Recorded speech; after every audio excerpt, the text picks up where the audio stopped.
and to the republic for which it stands, one nation, under God, indivisible, with liberty and justice for all.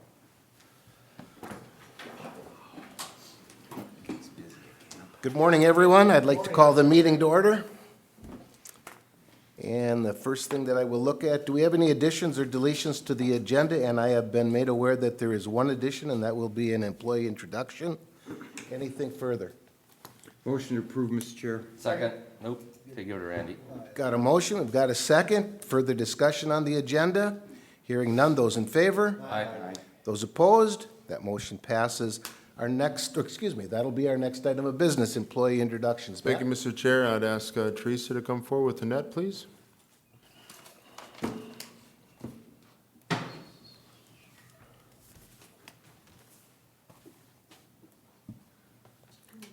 Good morning, Teresa.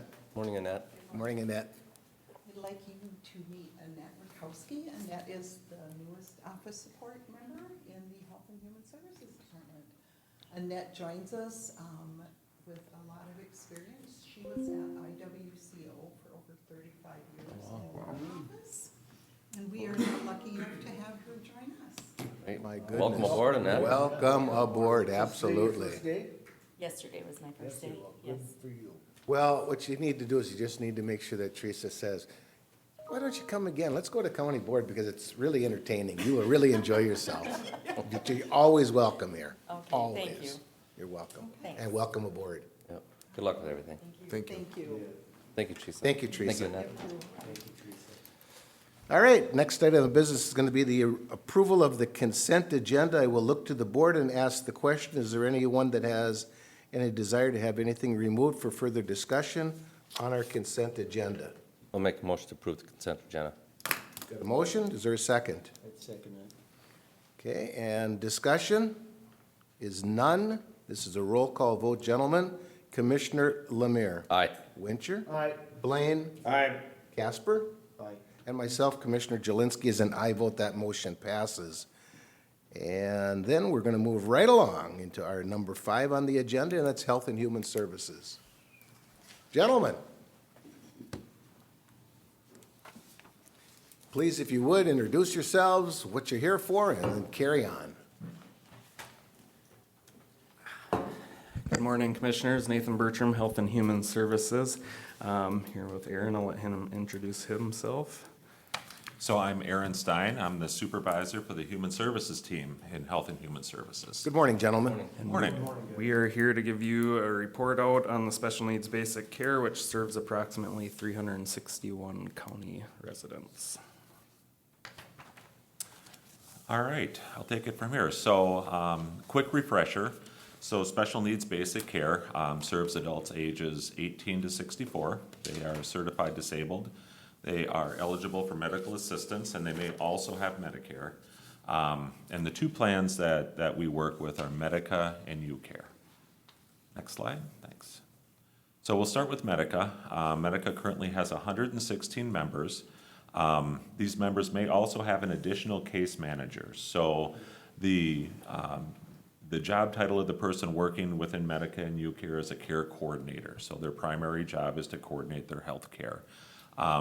And again, as I'm discussing right now, the members could also have an additional case manager, whether it's a mental health case manager or somebody additionally from the county. Then we work in concert with them. The health risk assessment is what we strive to do with each and every member. So that's the engagement piece.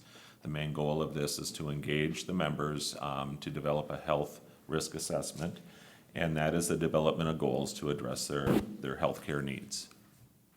And the reimbursement for Medica reimburses the county at a flat rate per member per month. So that's $90 per member per month, and that generates a stable revenue stream for the county. So there's two parts of the Medica SNBC. Go back once, thank you. So the benefit is it's coverage through one plan. So there's two parts, special needs basic care, and then the ISNBC, which is the integrated special needs basic care. So that integrated piece is the Medicare piece. So that's some additional benefits that the member receives.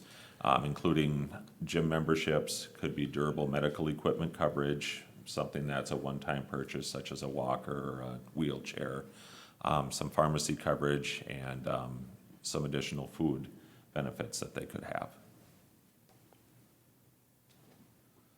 So this slide indicates the trends. So Morrison County has worked over the last 2 years, and we're continuing with this trend in '23. So these 3 columns, you'll see an HRA, that's that health risk assessment. The yellow column would be refusals. So each member has the ability to refuse our offer of a health risk assessment. So what we do is we contact them every month. We try and engage them in doing this health risk assessment. They can choose to do so, or they can say, no, thanks. I'm not interested right now. They retain their health care no matter if they do this or not with us. So this is not a situation where their health care is at risk or anything like that. This is more of an enhancement to try and engage them to work on some pretty applicable goals. And that's the real benefit for the care coordinator, is helping them figure out, you know, what is reasonable for them to work on to improve their health care. So this slide is really showing that we have been on a trend from '22, and that we continue in '23 on reducing the refusals and increasing the orange column, which would be the health risk assessment. Aaron, I get the plus side of it. What's the downside of it, of refusing? What's the plus side I get? Yeah. Because you're engaged and much more involved. The downside, is there really a drastic downside piece? Or is it really more of a, if you engage yourself, there's Yeah.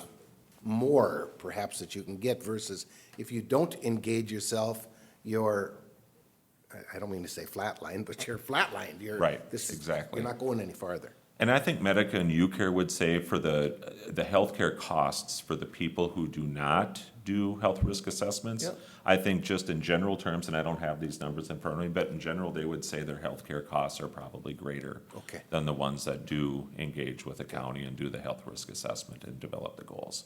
Very good. Thank you very much. Yep, you're welcome. UCare is the other company that we work with, and this is a slide indicating the current number of clients. Now, UCare is different. UCare, we have many, many more clients, so 245 folks we work with. That's the number of cases our care coordinator manages for UCare. And so the 4 areas here, the health status code to the left, that's a coding situation. The definitions are really what I think this helps with. So open to care coordination, member is newly enrolled, member was unable to be reached, and then the member declining. So this indicates the pay scale for those 4 different codes for the county. So again, if you see open to care coordination, that's the bread and butter. When the care coordinator reaches out, engages a member to complete that health risk assessment, this is the revenue that Morrison County then receives. And that $175, once that person opens up, that's what I kind of look at it, opens up to that health risk assessment, that's a monthly pay source for the next following 12 months. So this is a rolling situation. It's not based on, January through December. So Pamela, who does care coordination for UCare, if she engages somebody and opens it up starting in July, so for this 12 subsequent months, it's $175 per month. Mr. Chair, Yes. is this a federal program or state program? So UCare, both Medica and UCare are managed, so there's agreements with the Department of Human Services and the federal government. Okay. So I look at this, we just went through, every year we go through audits. They take a look at all of our stuff, and then they turn around and report to not only the state government, but the federal government too. Okay, thank you. Yep. So this is the engagement grid. So if you look at 2023, it's broken down January through June. So newly enrolled, the unable to reach is, some of these folks are really hard to reach, so we work hard to call their cell phone numbers, we mail them letters. For UCare, there are 4 attempts that we need to make for each client. So if they don't respond to us, we continue to call, we then will send a letter, and we do this 4 times in an effort to engage them. So once Pamela, the care coordinator, gets them on the phone, they have the right to decline. which is fine, but if you talk to Pamela a little bit, it's really hard to say no to her because her smile is huge. She's very pleasant, and that is reflected in the last column, which says open to care coordination. If you note, starting in March, that's when Pamela started, the numbers are increasing every month, which is exactly what UCare wants and exactly what we want as a county. And exactly what the members, I think it's really good to engage them in some goals to move forward in remaining healthy. So this is really noteworthy to me because when the numbers go from 11 to 16 to 23, a little bit down in June, but then I'm sure they're gonna be up again. Pamela and I were just talking about the number of health risk assessments she's doing. So she is on a trajectory, I think, in the next slide, to really, really do some great work here. So this is revenue by year. So if you look at 20, 21, 22, and then 23, those numbers are year to date. Now the orange is UCare. So if you notice, she's already over half the grid. Our engagement numbers will increase revenue well over 180,000 if her pattern continues. So I think that's very noteworthy, and I think that's a lot of good work being done, both by Kayla on the Medica piece. Now, Medica, I'll back up for a second. Medica is that more stable set in, revenue month per month. But UCare really has the ability to increase revenue for the county, and Pamela's on that track to do that. Any questions? Gentlemen, You should thank Pamela for us. Yes, I do, often. If I may, Mr. Chair. Please. Revenue, you discussed revenue. Where does that revenue go once it comes about? Yeah, the revenue that we receive in this area goes to offset kind of some of the other expenses in health and human services. There's some unfunded mandates that we have to do by the state, that we don't receive reimbursement for of any kind, and so some of these revenue streams just helps offset those costs in our department. Yeah, that's a substantial amount. You're talking about probably 200,000 this year, or more. So that's good to hear. Good to hear. so Aaron, let me ask you, the folks that are on this, and I know that this is one of those questions that nobody ever wants to ever talk about, and I get it. I fully get it. Yeah. Are these folks pretty much completely, totally disabled where where they have someone caring for them most all of the time? Are they on their own? And I understand being totally disabled, you certainly can function in life. Sure. I get that. But can you kind of jump on that one and kind of explain? Either one of you, I don't care. Yeah, certified disabled, it can involve that where you are completely incapacitated and Yep. people are caring for you a majority of the time. It could also involve somebody who has a significant mental illness Yep. and just not able to coordinate some of those care things. So this person kind of comes along besides that person, helps them coordinate that annual physical and your therapist appointment and how you're gonna get to that, and just kind of helps tie up some of those loose ends with those pieces. So it really kind of runs the gamut on the disability level, and that process happens through Social Security Administration, that's certification of disabilities. Very So- fair, thank you. And I think the only thing I would add to that is the arrangement of transportation to medical appointments is a big need for a lot of folks who are on these programs. So that's something that the care coordinators work diligently with is transportation. Excellent. Yep. Excellent. Gentlemen, anything further? Commissioner Casper. Thank you, Chair. I was just going to say that the personal touch really shines. Yeah, you need to, as Commissioner Lemire mentioned, is to give those a hug and tell them thank you, Kayla and Pamela, for their work, because that personal relationship makes all the difference in the world. Yep. Seeing that people actually care. It's not just their job. Yep, Thank you very much. welcome. And as you said at the very start, there's 300 and something here. These folks are disabled. Whether you agree or disagree, don't make one bit of a difference to me. They're disabled, and they need help. And that's what we're talking about here. So I appreciate the whole program, so thank you for that. Anything further? All right, thank you. Thank you very much. Thank you. Have a wonderful day. Stay safe. Thank you, guys. Tony, so it looks like you're next with Public Works.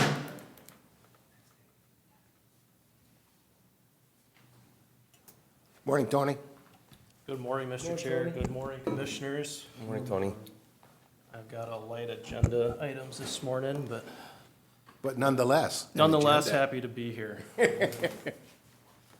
So we have 4 items this morning. Our first 2 are finaling some construction projects that have been completed. So if you go to RBA 1, I'm requesting authorization for a resolution to make our final payment for contract 2301 to Sir Lines-A-Lot. This was our maintenance striping project. It was completed here in June. The project was let for original contract value of just over $217,000. The work was completed just underneath that at about $215,000. So ended up completing about just shy of 99% of that contract. So just underrunning what was estimated. Mr. Chair? Yep. I'll make a motion to approve the payment to contract 2301. Okay, we've got a motion on the table. Is there a second? We've got a motion and a second. Further discussion? Hearing no further discussion, this is going to be a roll call vote. Commissioner Casper. Aye. Blaine. Aye. Lemire. Aye. Wincher. Aye. And myself, Commissioner Jelinski, is an aye vote. That motion passes. Thank you, Mr. Chair. Our second one is our HSIP project. This will be contract number 308. This is another striping project. However, we received federal funds for it. This was performed by Warning Lights of Minnesota Incorporated. So this would be project number SP 049070029. I like to say those because those look good in our meeting minutes. Okay. This contract also came underneath our estimated contract total. So our original value that was bid came out at $230,000 roughly. And this came in at just over 98%. So we're certifying work at $227,000 for completion of this project. I'll make a motion for contract 308 to make the final payment. I second it. Got a motion, have a second. Discussion? Hearing none. Another roll call vote. Commissioner Blaine. Aye.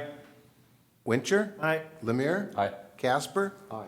Myself, Commissioner Jelinski, is an aye vote. That motion passes. Our next 2 are moving over to our Parks and Trails Department. So legislation appropriated additional funds to the Minnesota DNR, and those funds are going to be distributed out of the Greater Minnesota Regional Parks and Trails Commission. So with those additional funds, they're opening applications for some improvement projects to regionally significant parks and trails. So here in Morrison County, Belle Prairie Park and our Sioux Line Trail are both considered regionally significant. And we have some infrastructure needs. I don't know if anyone's been on the Sioux Line Trail lately. The pavement's getting a little bit tired, so we thought that'd be a fantastic opportunity to leverage some of our levy dollars into additional funds. So the grant application requires commissioner support to apply for them. So our first one here, we're looking at, we're going to look at the Belle Prairie Park. So with Belle Prairie Park, we have 3 staircases that go down the river, and as part of our Belle Prairie Park plan, we have improvements that are along that waterfront side. So we're recognizing this as an opportunity that maybe we can apply for this grant and receive additional funding to help deliver that project. So RBA number 3, I'm requesting a resolution to support an application to the Greater Minnesota Legacy Grant for improvements at Belle Prairie Park.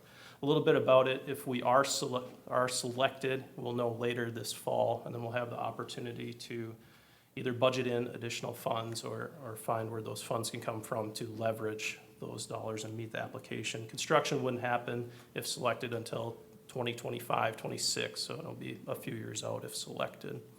Mr. Chair? Yep. I'll make a motion to approve the application to a grant for Belle Prairie Park. Okay, got a motion. Is there a second? Second. Got a motion and a second. Further discussion? Mr. Chair? Yep. We've been talking about them stairs since I got on the board here, and I think that would be great. That park is getting more utilized now than it has in the past 10 years. So Yeah, it's- Matt, if you want to see a photo. So here's some of our stair accesses. They're a little tired, I would say. Looks like Halloween. Yeah, so, we've been looking at different ways to do it, and part of our strategic plan has a very nice riverfront. And what it would do is replace those 3 stairways, but it'd also make a bunch of ADA improvements down there, including like a little fishing pier and stuff like that. So if we are selected for this, I'll be coming in with our strategic plan. We'll start showing you some of the options that we can do, and then appropriate our levied funds. Most of these require, roughly a 10% match. So if we are selected, we'll have to come up with those kind of funds.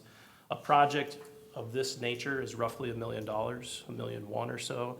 So if we have a 10% match, you're talking about $100,000 going towards this, but to leverage it 10 times for something that the community would really appreciate would be a significant improvement to our park system. Well, and let's talk about our ADA compliance for just 1 second.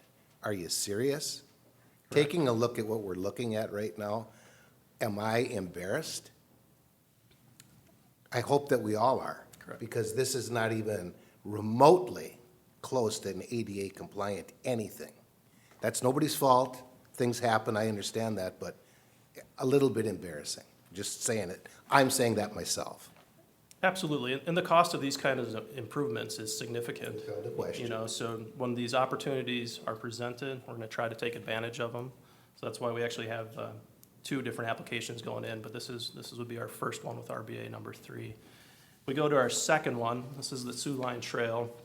And, recently Stearns County overlaid some of their. Do we want to do this all as one, or do we want to do this as 2? Let's do it as 2. That'd probably be more appropriate. I'm thinking it probably Yes, would sir. be. So could we go back to number 1 that we just got done talking about, the staircase one? We got a motion and second, Lemire. Motion and a Blaine. second on that one already. And because of that, I think we should just do one at a time. Absolutely. So further discussion. Hearing no further discussion, gentlemen, this is going to be a roll call vote. Commissioner Wincher? Aye. Lemire? Aye. Blaine? Aye. Casper? Aye. And myself, Commissioner Jelinski, that's an aye vote, that motion passes. Thank you, Tony, sorry. No, absolutely my fault. I'm just kind of moving through Nope, it. not They're- a problem. They're linked together, so that's Yep. why we're kind of talking Yep. about them as one.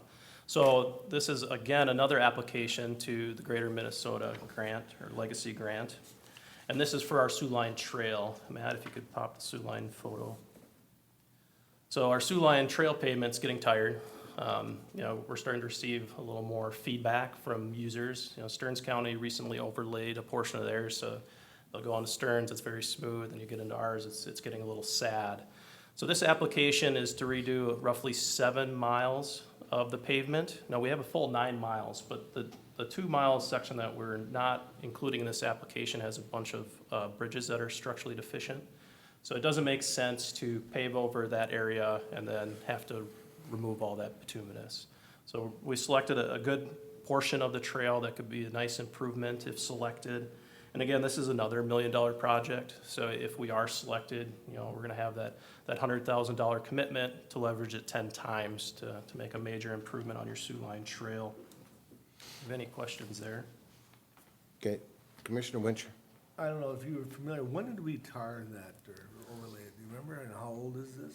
I believe it's pushing 20 years old. It'd be in the mid-2000s. So if hopefully we get this grant application, are they gonna remove all that and then, or are they gonna do an overlay? I think our intentions are gonna be, so the way we estimate it, our intentions are to reclaim it. Okay. So we'd add a little bit of structure to the road and then have new pavement over the top. So with an overlay, we'd improve your pavement ride for a few years, but all those cracks underneath are gonna reflectively crack through just because of our weather patterns. And you'll start seeing those the following year, if not 2. The reclaim, you get a little bit more life out of that, and we'd be able to reshape the subgrade, so you have a surface that would shed your water and those kind of items. And this has nothing to do with, this grant, but you mentioned the 2 bridges that are kind of in disarray. What's gonna happen there? So if we're selected for this grant, we'll proceed with that pavement in that section. In the sections that we're leaving out with those bridges, we're gonna try to start soliciting other grant opportunities. Those are, $700,000 projects to replace those kind of structures, so you're talking about a significant And amount of this is funds. not the one going across the Mississippi, these are No, no. right? Yep, these are through wetlands, so they're long structures, and that's where you see these larger costs. But again, there's gonna be more grant opportunities. These we thought were 2 high-value grants that we may be successful at, so that's why they were selected. The application will be going in here in August, and that's why we're bringing it to the board at this time. Gentlemen, good discussion, but I think I would be looking for a motion on our second item. So moved, Mr. Chair. Second. Okay, further discussion. I got just one question. Sure, go ahead, Mike. No, other trails within Morrison County, does the DNR take care of the trails, or? Yes, so the Sioux Line Trail is Morrison County's. Okay. Some of the other ones are owned by the DNR, or maybe the city or something like that, a different entity owns those. Okay, thank you. Further discussion. Hearing no further discussion, gentlemen, this is a roll call vote. Commissioner Lemire? Aye. Wincher? Aye. Casper? Blaine? Aye. Commissioner Jelinski is an aye vote. That motion passes. Tony, thank you for that. Mr. Chair, that's all I have. Thank you very much, Commissioners. Thank you. Thank you, Tony, nice seeing you. Thank you very kindly. Always good to see you. Got it. All right, we're going to move on to the administrator's report. Thank you, Tony. Matt? Thank you, Mr. Chair. I'll ask Kevin to come forward, Ball Funds from MCIT, and give a report to the board. Thank you. Good morning, Kevin. If you would take a chair, please pull a microphone in front of you. Let us know who you are, what you're here for, and carry on, please. Well, good morning. Thank you for putting me on the agenda. My name is Kevin Balfans. I'm with the Minnesota Counties Intergovernmental Trust. Morrison County is a member of the trust and has been since 1983. And I'm here to talk about and give an update regarding MCIT operations and some interactions and information regarding Morrison County specifically. So I have a presentation that I'm going to be following through. I have some paper copies if anyone else is interested. But I also recognize you can read. So I am not going to read to you, but I am going to use it as my outline to highlight and draw out a few points. So Perfect. on the first page, we have information regarding the benefits of memberships and including our mission and things like that. Basically, we are a joint powers entity. We are truly a governmental entity. We are not an insurance company. Counties and associated entities pool their resources for insurance purposes, and we administer that on your behalf. We have 81 of the 87 counties in the state of Minnesota. The 6 that we don't have are the larger counties that are self-insured and honestly probably would not be a good fit for the MCIT program. The other 350 plus members we have are organizations, again, joint powers, lake improvement districts, which I know you have several here in Morrison County. Also soil and water conservation districts, county fairs, those types of associated members make up the balance of our membership. We were formed in the late 70s, early 80s, when the standard or traditional insurance market exited covering public entities. And so a lot of pools throughout the country have the same origin story and the same time frame. And so your predecessors throughout the state came together and formed our pool. Again, as I stated, you've been members since 1983, so we do consider you one of our charter members.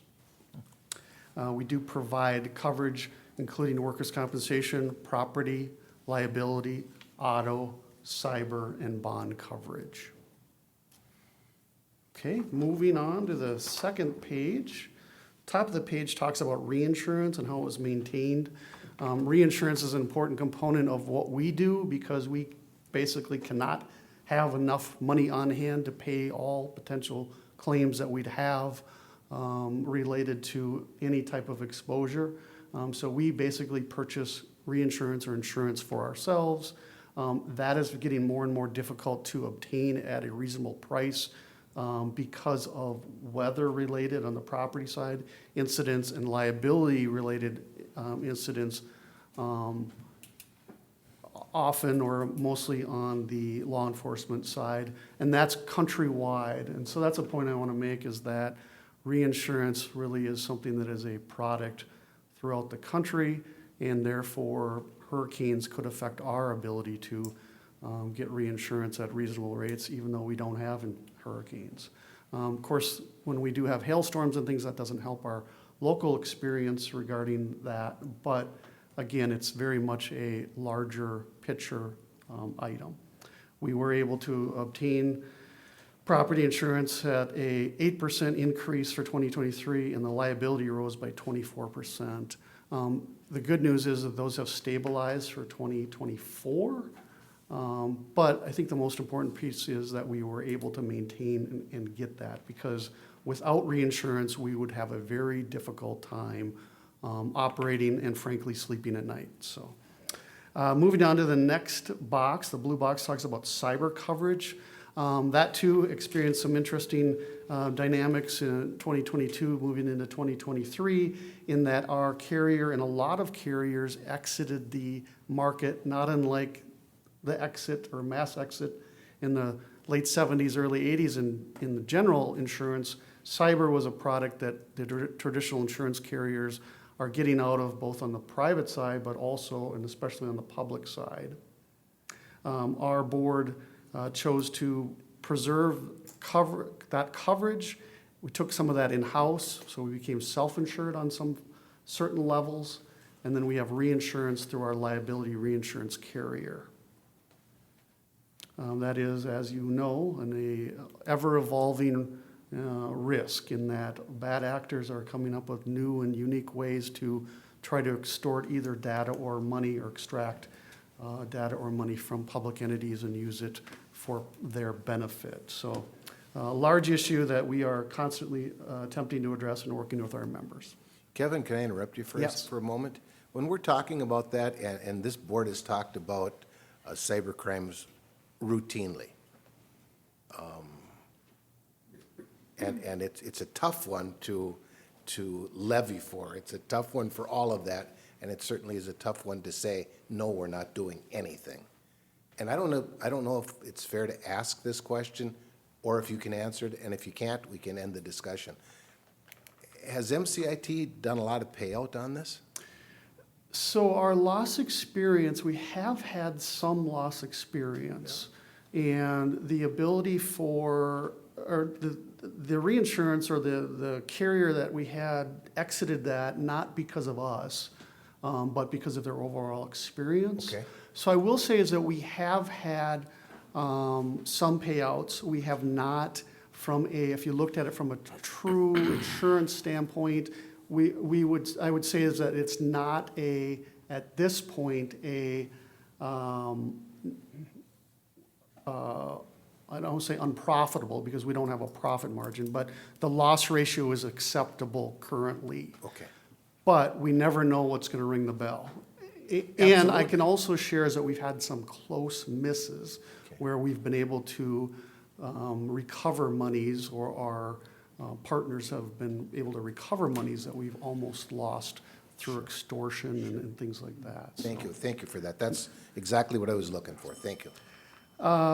So moving on, the middle of the page talks about some cost containment measures that we do. Obviously, we want to be, like you, good stewards of taxpayer money, and are constantly looking for ways to help improve and maintain as much of our resources as possible. This talks about pursuing recoveries, medical bill review, pharmacy benefit management programs on the workers' compensation side to try to help contain costs. The yellow box, or the goldenrod color box, talks about dividends.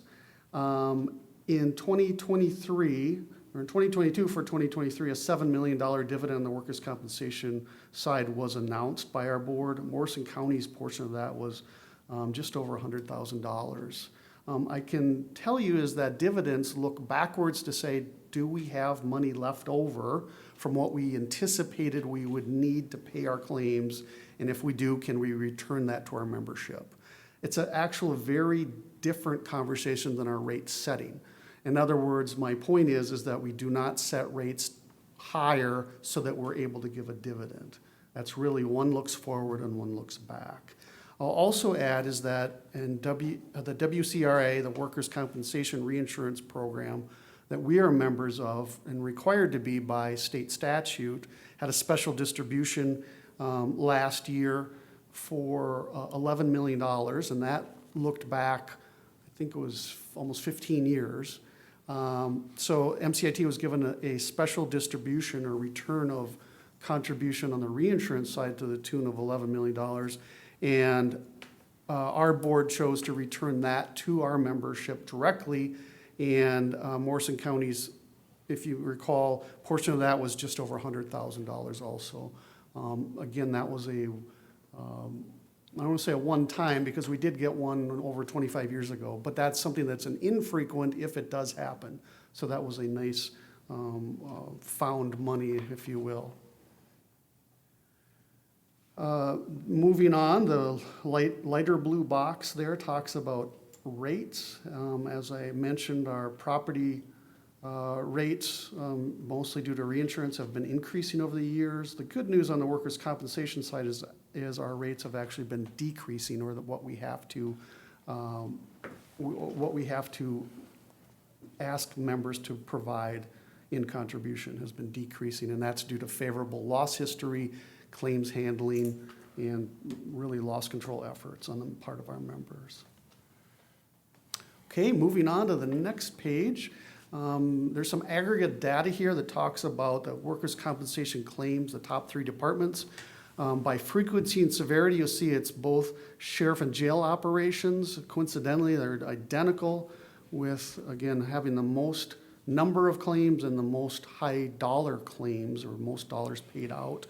That actually makes sense because of the types of operations they're doing and the fact that they're running into danger and not always dealing with the best of our citizens. So that is not surprising. And next is highway departments that have 11% of our frequency and 18% of our severity for injuries. Again, 24-hour operations, often very physical operations or physical demanding job duties. And so that's not surprising to me. Rounding out is hospitals and nursing homes for those of our members that have those, as are obviously high loss drivers. Okay. The column, moving to the column on the right, talks about workers' compensation claims, and specifically gives the Morrison County modification factor. If you're familiar with a modification factor, it is basically a factor that is determined and applied to the base rate of your workers' compensation exposure. So a base rate is determined based on your payroll by classification code. I'm not going to pretend to understand it, but our underwriting department does. And they come up with a base level of contribution that would be needed. And then there's a multiplier based on your modification factor. A average multiplier would be 1.0. So anything above that, you would be paying more. Anything below, you'd be paying less, because your anticipated losses are fewer. And again, that's based on previous year's claim history of both frequency and severity. And so I am happy to report that your modification factor, and you may have known this, is 0.877. So you are paying almost 13% less than average because of your loss history here. That is directly saved the county over $24,000 in 2023. And looking at your modification factor, because the look back skips the most previous year and then includes 3 years prior to that, your 2019 claims are going to be dropping off. And so my napkin math says that trend is going to likely continue, and you'll be having for 2024 a also favorable modification rate. And so I just want to draw that out as something that is a strong indicator of several things, including workplace safety and injury management. So. All right, moving on to the aggregate property casualty claims by type. This is for the trust as a whole. Again, auto being our most frequent and our most severe type of exposure. From a property and liability standpoint, I would add that it's also one of our highest, if not the highest, on the workers' compensation side. Driving a motor vehicle is the most dangerous thing that anyone in this room, everyone in this room, and every employee will do on a regular or daily basis. I often ask people if they know what the most dangerous part of commercial airline flight is, and the answer is driving to and from the airport. And so something that we're constantly trying to address and work on. How can we help prevent both auto physical damage and liability claims, but also on the workers' compensation side because of that dangerous activity. The other item here for property casualty claims line obviously is property is our frequency at 16%, and our severity is at 31%. And then it rounds out with general liability, 13%, and our law enforcement having the major portion of that with $20 million, or 20%, $11.3 million from the severity side. Okay, moving on to our last page. This talks about some of the services available to our membership. We have consultative services. That's my unit. We have risk management consultants and loss control consultants that provide consultative services to help prevent losses. This photo here is Tom Supas in the black is one of our risk management consultants, and the two gentlemen in the maroon are county and county fair employees.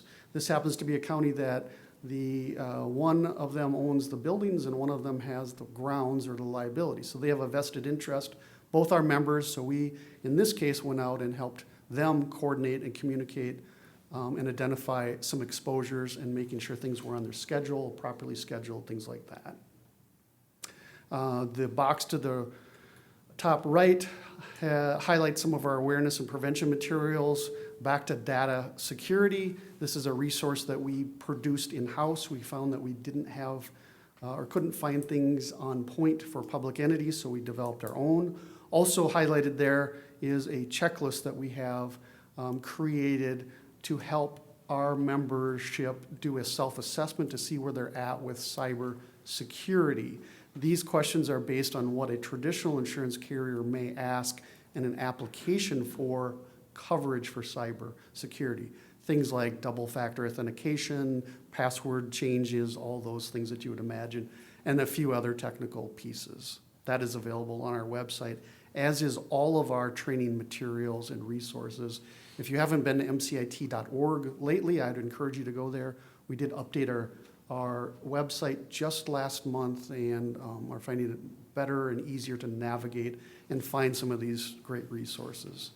Some of the other things I really want to highlight is some of our resources regarding slip and fall prevention. Beyond motor vehicles, slip and falls are a huge loss driver for us on the workers' compensation side, less so on the liability side, but still a large exposure. We've got a lot of resources on that on our website. The box on the lower left talks about training for officials and employees. This is our own Sonia Gugamas, you can see, speaking in front of the group of commissioners at the AMC conference. If you squint, you may be able to see the back of the head of someone you know. But we routinely participate in that event and provide training. We also provide training both in webinars, online, in person, hybrid. We work a lot with associations so that we're able to leverage our common membership to provide training for them also.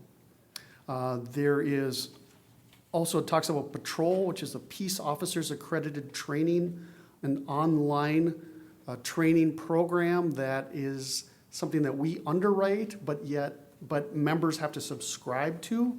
And Morrison County does participate in that, does subscribe to that, and has 24 officers enrolled in that. That's very Minnesota-specific and timely law enforcement training. And so, again, it's very commendable that the county participates in that, and it does, to me, show your commitment to risk management and loss prevention. The final box there, access to service partners. Through MCIT, all employees and elected officials have access to the Employee Assistance Program. That's Sand Creek is the administrator of that, and that's at no charge. That's through membership with MCIT.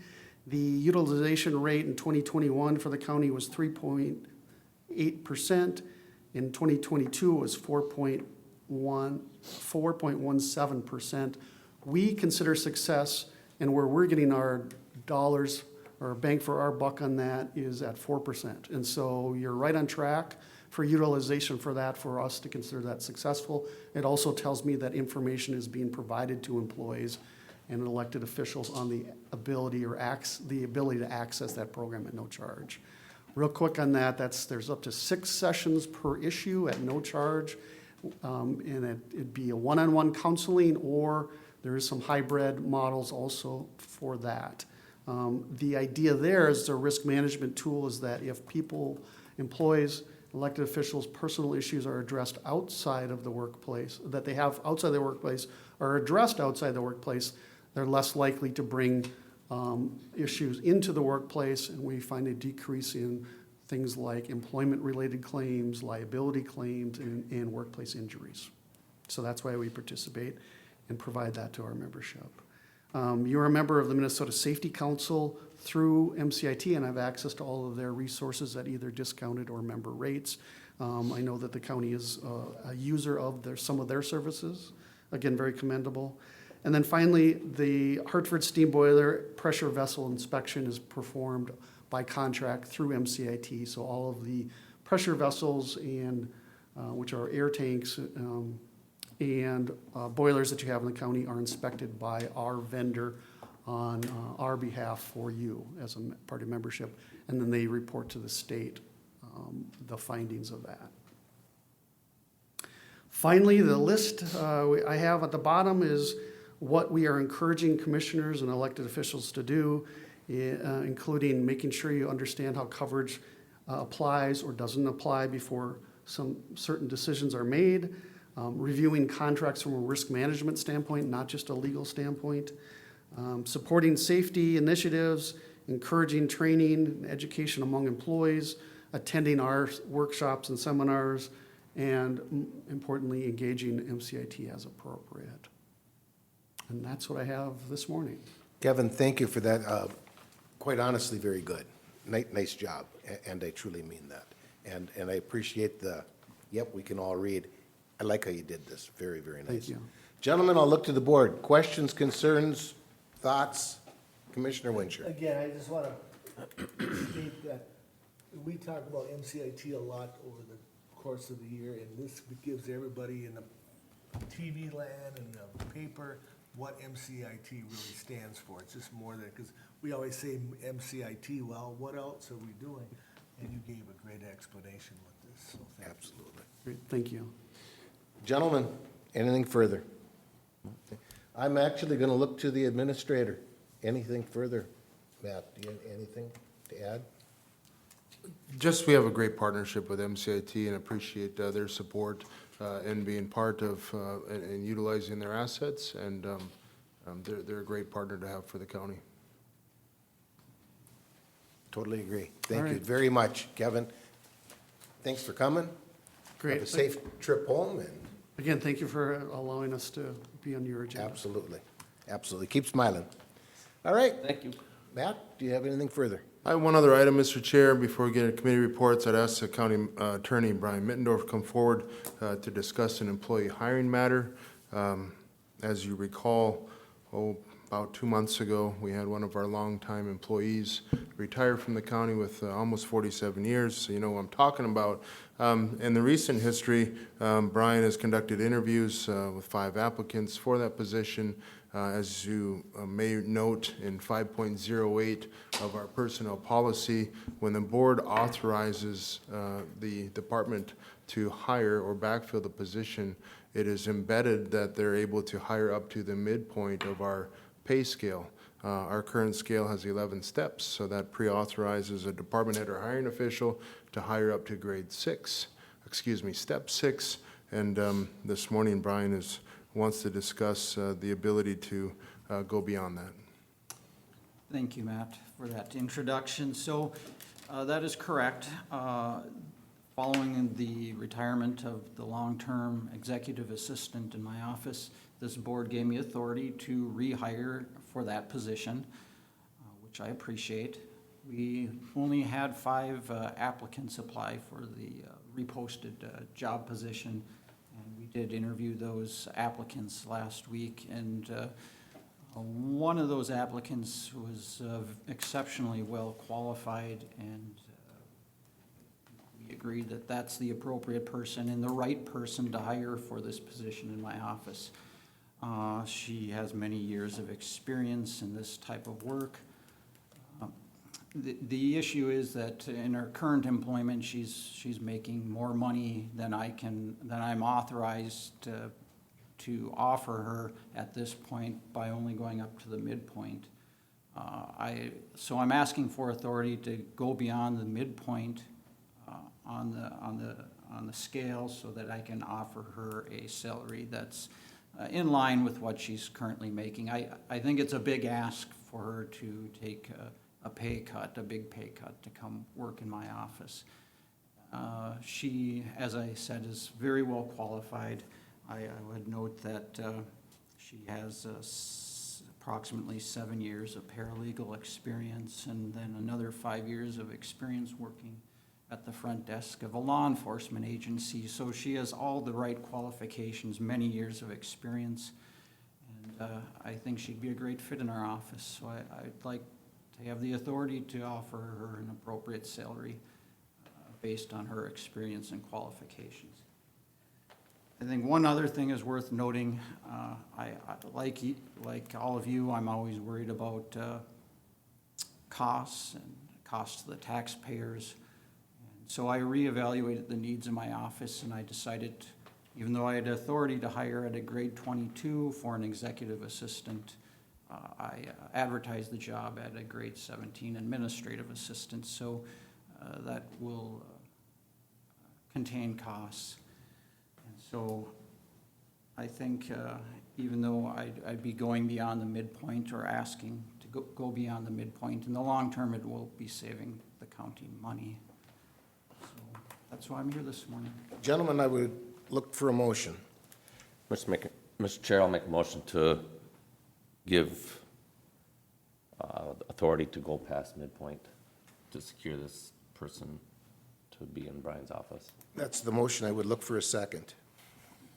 I would second that. Okay, we've got a motion, we've got a second. Gentlemen, discussion. Commissioner Casper. Yeah, Mr. Chair, I was just gonna ask Brian, what is the dollar figure, the difference between what this current salary is for this gal that applied and now what's being offered at grade 6? Mr. Chair, I would just ask that we've been informed that's no longer a question that we're to ask applicants in the hiring process, and I would recommend to reconsider that, Commissioner. I understand. Thank you, Mr. Chair. You're welcome. Discussion, gentlemen.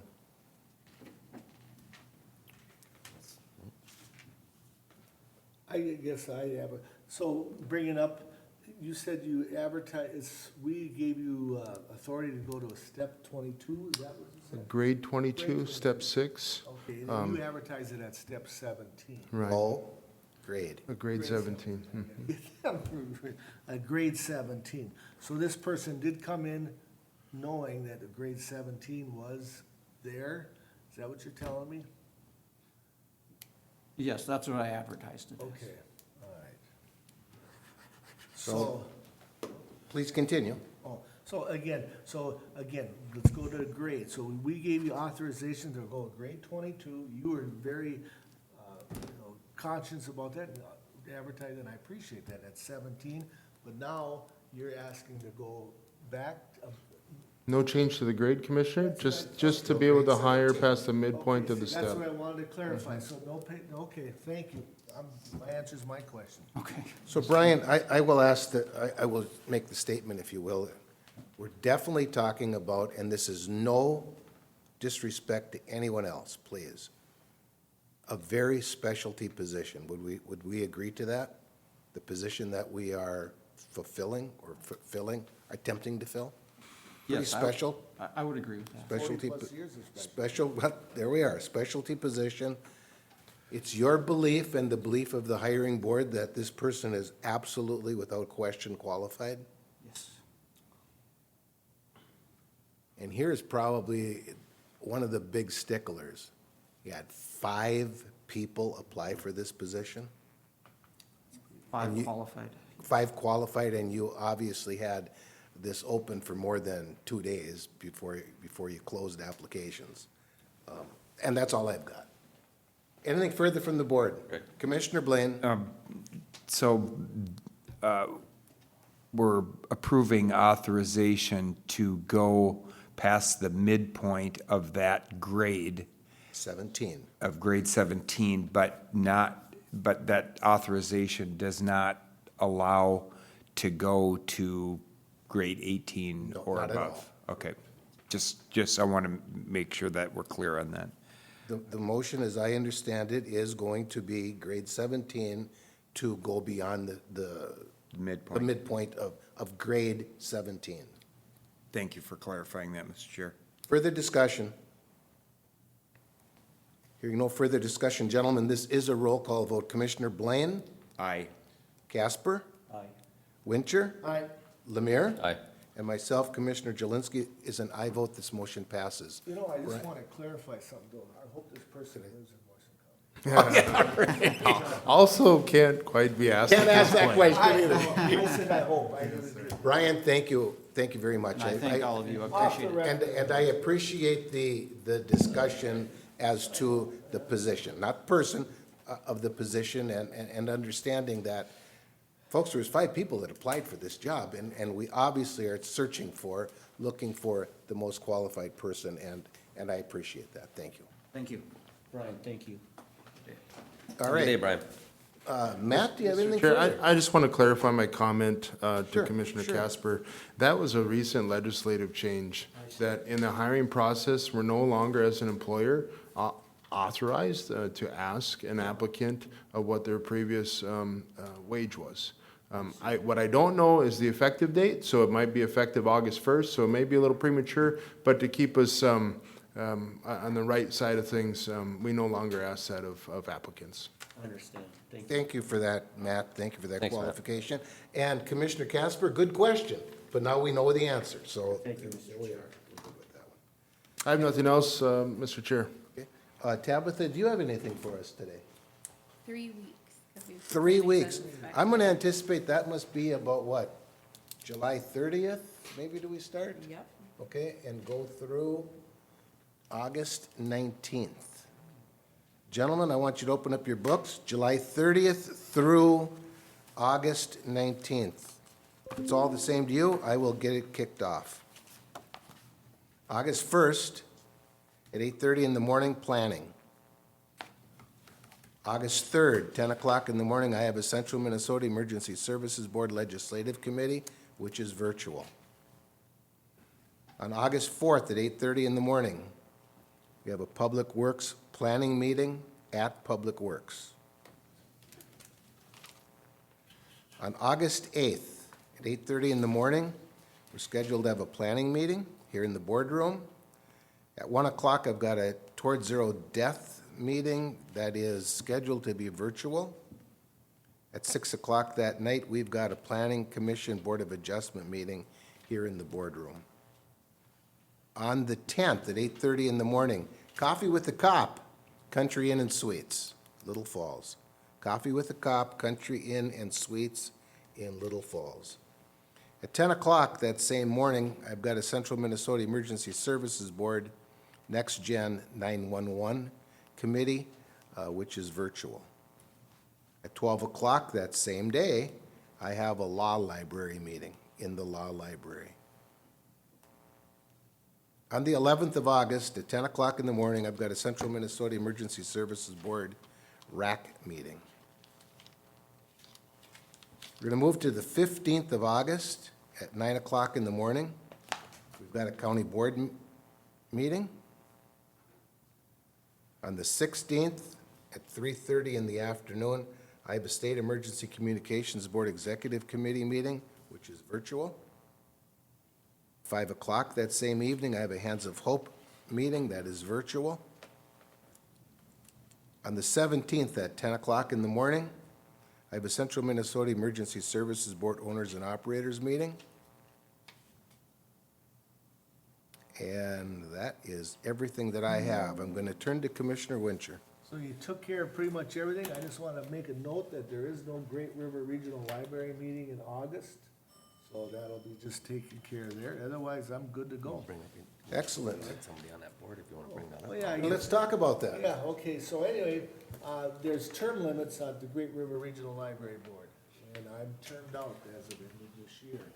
So we will, and again, this is a joint powers agreement, so we are required to be represented for the county, for the other counties that are on this board. So I will need a replacement, again, if I can be, I have to be off for a year, and then I can get back on again. But for next year, I'm gonna need a replacement. And then also, there's no meeting for this month, for August. September's gonna be the next meeting, so, and, you know, so there might be maybe a little bit chance of whoever we appoint or decides to go on it, maybe show up to a couple of them meetings before they officially become, on the board in January of 2024. So that's my discussion. So gentlemen, I believe what Commissioner Wincher is trying to say is think about this, think about something that can be added to your committee list, and sit down and converse with them about it, if you're interested. And again, if somebody's interested and they have a meeting that they wanna give up, maybe we can swap, or on committees that we could swap out. And either way, Commissioner, excuse me, oh, I'm sorry. have at it. Commissioner Wincher, Commissioner Casper is asking where you meet, where they It meet. would be at the St. Cloud Library. I see. Monthly typically. Monthly, you know, once in a while they won't, but there's more than usually monthly. There might be a special meeting, whether, you know, sometimes there's 2 meetings. But all the time they're at the St. Cloud Library. I see. And gentlemen, before we go any further with that, is that I would ask that you all think about that, because it is a joint powers board. Someone from this board will sit on that, and if we have to make a motion to appoint Commissioner XYZ to it, so it's gonna be. Somebody needs to be on this board. And not to brag, but over the last few years, when I got on there, it was a little difficult, but it's a pretty easy going board, you know, so it's a lot to learn, but, you have to learn to read, you know. So. It's a joke, that's a joke. All right, that being said, Read between the lines. Commissioner Lemire, your turn. On the 14th of August, Yellow Ribbon Committee, American Legion. And Matt, I have Safety Committee on the 17th, is that correct? Our next safety committee meeting will be in September. Okay, so that's not correct, then that's all I got. Okay. Commissioner Blaine. On August 7th, there will be a Rural Finance Development Authority meeting at 3 PM at Pine Country Bank. I will note that the Morrison Todd Wadena Community Health Board meeting that was scheduled for August 9th has been canceled. The Egg Society would be scheduled to meet on the 17th of August at 7 PM. Fairgrounds? Yep, I would assume that would be at the fairgrounds. And then I'd just like to ask the question, make sure I have this correct. So we have 2 planning sessions in a row to start the month of August, and then the 22nd will be a planning session, and the 15th and 29th will be board meetings. That's correct, Mr. I believe that's correct. And Yes, it is. so, I'm gonna try and transfer that information to the extension office. We met last night, and we're looking for the opportunity to present Farm Family of the Year. Sure. Possibly in August. I had the dates wrong, and so thank you for clarifying. That's all I have, Mr. Chair. Thank you. Commissioner Casper? Yeah, Mr. Chair, on August 3rd, City Government 201 down at Park Event Center, St. Cloud. That's at 9 o'clock in the morning, I believe. And then the next one I have is 6:30 PM Trails Meeting, Little Falls, on the 10th. Is that City Hall? That's right. And then the last one is, or I guess I got a couple yet, there's on the 15th, Community Development, Pine Country Bank, 12 o'clock on the 15th. On the 17th, I've got an airport commission meeting. I believe that's gonna meet at Little Falls City Hall. That's it. Okay. Gentlemen, I would like to remind all of you that you all got a email from, I think her name is Jennifer Kanopik, I think, from Soil and Water regarding a tour, Oh, yeah. soil and water tour. And I'm just gonna say, I don't care if you go or not, I cannot attend, but get back to her. That's an RSVP that she's looking for numbers and such. Get back to her whether you can or cannot attend that tour. I can't remember what time it starts, 9 o'clock in the morning, goes till 2 or something like that. You're correct, Mr. Chair, 9 o'clock to 2, and it's a bus tour. I attended that last year. Very interesting, and you'll learn a lot about some work going on through that extended part of our county family. Excellent. Anything further from the board? Mr. Chair, on that invitation from Soil and Water, the other reason it's important to know if you plan to attend is if there is a quorum, we got to make sure you get into the legals to not violate open meeting law. What is the date of that tour, please? It is August 30th, 30th. so it's a ways out. Yep. That's why I didn't bring it up, because it wasn't part Yep. of the 19th. Yep, exactly, absolutely. I just have it written down, that's all. Anything further from the board? The administrator? No, sir. How about the real administrator? Anything from you, Tabitha? Okay. Hearing nothing, I will adjourn this meeting at 10:07. Thank you all for being here. Thank you, Mr. Chair. Do